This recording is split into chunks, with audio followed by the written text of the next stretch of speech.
En 1848, Elena G. de White le dio un mensaje a su esposo. Debes imprimir una pequeña revista y repartirla entre la gente. Se me ha mostrado que de ese modesto comienzo brotarán raudales de luz que han de circuir el globo.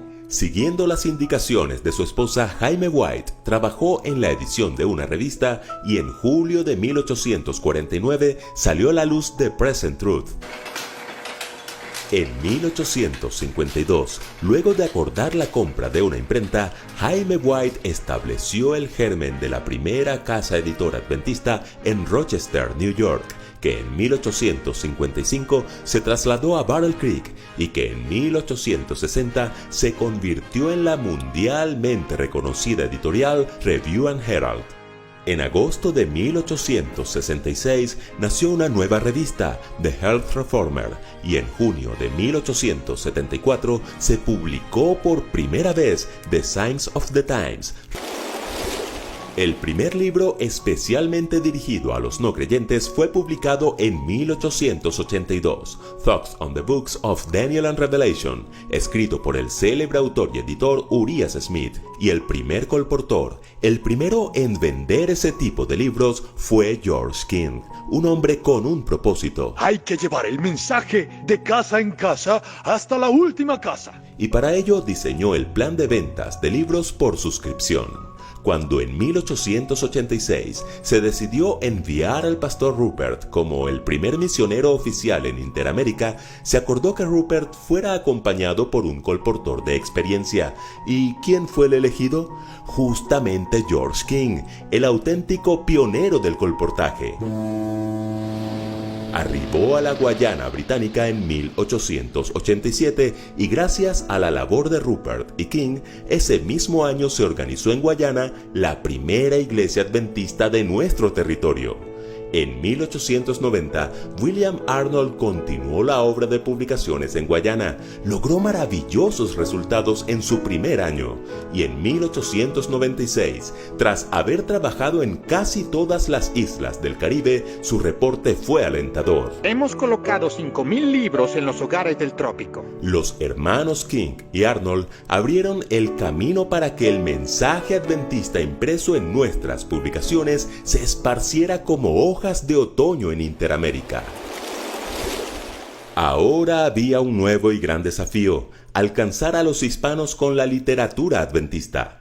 La publicación en español de Patriarcas y Profetas en 1894, El Camino a Cristo en 1896 y El Rey que Viene en 1905 significó un gran avance. Sin embargo, y en armonía con nuestra historia, en 1896 nació en nuestro territorio la primera revista adventista interamericana, El Amigo de la Verdad, editada por Dan T. Jones con el fin de agilizar el avance de la obra en México. Un año más tarde, la Asociación General asumió la publicación de la revista, facilitando su distribución en otros países. En 1901, la sede de la revista fue trasladada de Guadalajara a la Ciudad de México, y en junio de ese año se le cambió el nombre a El Mensajero de la Verdad. En 1907 se acordó aumentar el tiraje de la revista de 3,000 a 5,000 ejemplares y que se comenzara a distribuir entre los hispanos de Estados Unidos. Y en 1922, tras el establecimiento de la sucursal de la Pacific Press en Panamá, la revista mexicana fue sustituida por El Centinela.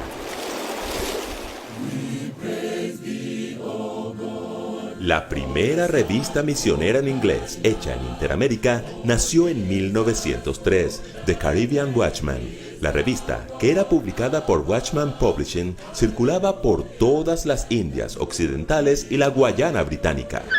En 1904 se extendió hacia los territorios de habla inglesa en Centroamérica y en 1905 nuestros líderes la visualizaron como el material misionero de cada familia adventista, por lo que su tiraje aumentó a 7,000 ejemplares mensuales. Para 1911, el Watchman era la revista religiosa de mayor circulación en las Indias Occidentales y un aliado fundamental para la predicación de nuestro mensaje. Pero el 23 de marzo, en Colón, zona del Canal, un terrible incendio convirtió en cenizas el edificio donde operaba nuestra casa editora, que en ese momento producía tanto The Caribbean Watchman como El Centinela. Pero la obra de Dios siempre avanza y las operaciones del Watchman fueron transferidas a Riversdale, Jamaica. La historia de la revista El Centinela también se remonta a 1903. El pastor B. Connerly, quien había llegado en enero de ese año a Puerto Rico, informó en el mes de marzo sobre la publicación de la primera revista protestante de la isla, El Centinela de la Verdad. Los primeros ejemplares fueron enviados a los maestros y médicos del país y en septiembre un maestro mostró un profundo interés por la verdad. Deseo ir por toda la isla con la Biblia abierta en la mano. En 1904, Connerly realizó a caballo un viaje de 10 días a fin de visitar a más interesados, y ese mismo año se compró una imprenta por cerca de $300 para seguir llevando el mensaje por medio de la palabra escrita.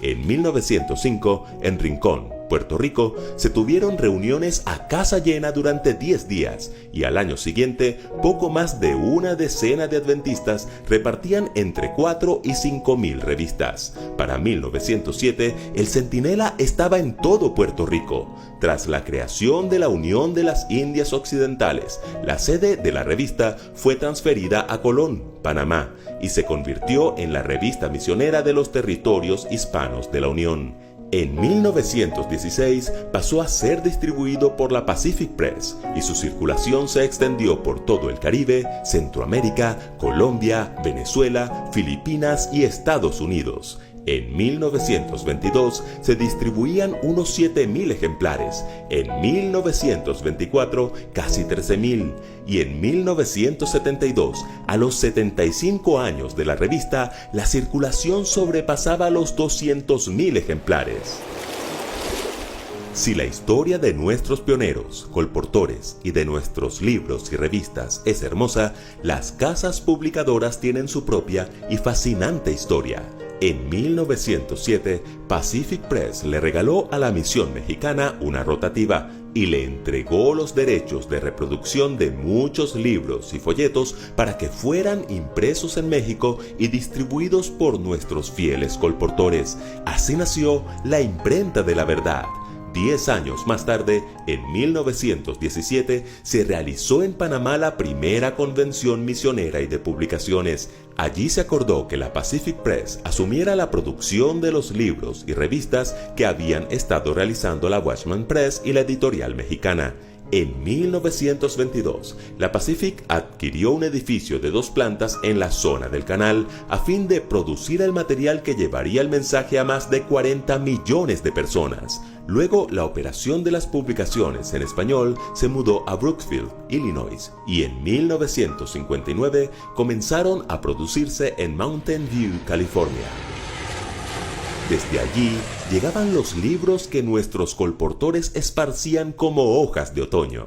En 1972, Pacific Press realizó la primera convención de gerentes de librerías de Interamérica celebrada en Miami. Un año después, en California, se celebró el primer Concilio Interamericano de Publicaciones, donde se mejoraron los programas, las estrategias y el entrenamiento a los 5.000 colportores que había en nuestro territorio. En 1978, Pacific Press vendió en Interamérica cerca de $10 millones, casi un tercio de sus ventas. La obra de publicaciones había crecido tanto que en julio de 1981, la Pacific inauguró una inmensa planta en México, Publicaciones Interamericanas, que tenía la capacidad de producir 3.000 libros por hora. El año 1983 constituyó un punto de inflexión en la historia de las publicaciones adventistas en la división interamericana. Los cambios políticos y económicos dificultaban la gestión de Pacific Press en Interamérica. Tras mucha oración y análisis, se recomendó a la Asociación General la necesidad de que la división interamericana estableciera su propia editorial. Ese mismo año nació IATPA. Se nombró a Juan de Armas como gerente general, quien tuvo la delicada tarea de cortar el cordón umbilical que nos había mantenido unidos a la Pacific durante casi 70 años. Con un limitado capital y sin maquinaria, el pastor de armas gestionó una línea de crédito de $350,000 para la impresión de materiales. Poco a poco, se fue conformando un gran equipo y en 1987 IATPA publicó el primer libro de colportaje de un autor interamericano, Un sitio en la cumbre, del Dr. Félix Cortés. En 1996 llegó a la presidencia Antonio Torres, quien estableció una moderna estructura administrativa y trasladó el equipo de edición de México a Miami. Bajo su liderazgo, IATPA produjo el gran bestseller del colportaje en Interamérica, El poder medicinal de las plantas, del Dr. Reinaldo Sosa. En 2004, asumió la presidencia de IATPA el doctor Pablo Perla, quien enfrentó momentos muy desafiantes. Con el nacimiento de GEMA, la casa editora mexicana, IATPA había perdido el 50% de su mercado, pero gracias a una gran estrategia se logró aumentar las ventas anuales de 5 a 12 millones de dólares. Durante su gestión se impulsó la producción de valiosos materiales y se organizó IATPA Librería en 19 sistemas para administrar 90 librerías y 167 empleados. En 2018 llegó a la presidencia el pastor Saúl Ortiz, infundiendo un nuevo empuje a la obra de publicaciones, impulsando libros de autores interamericanos y sorteando dificultades como la pandemia del COVID-19. Y así, de la mano de Dios, seguiremos firmes en la misión de esparcir libros como hojas de otoño por toda Interamérica hasta que Cristo vuelva.